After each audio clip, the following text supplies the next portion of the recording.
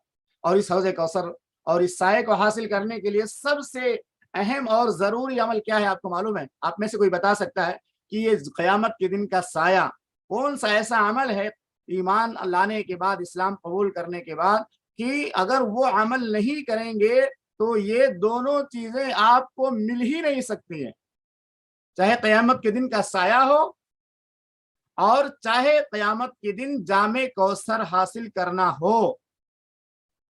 تو وہ ایک ہی عمل ہے، ایک عمل کے ساتھ دونوں جڑا ہوا ہے، ایک عمل ہے، اگر وہ عمل ہمارے پاس نہیں ہوگا تو ہم اس سے محروم ہو جائیں گے۔ کوئی آدمی بتا سکتا ہے وہ کون سا عمل ہے؟ کہ سب سے پہلے اسی عمل کی ضرورت ہے ان دونوں چیزوں کو حاصل کرنے کے لیے، اسلام قبول کرنے کے بعد، جی اتباع سنت۔ اتباع سنت تو ایک عام ایک پوری زندگی کا ایک دستور ہے۔ اتباع سنت میں بہت ساری باتیں آتی ہیں، تو ایک سوال ہے اتباع سنت صحیح ہے یہ بھی معنی کے اعتبار سے، لیکن اس میں عمومیت زیادہ ہے۔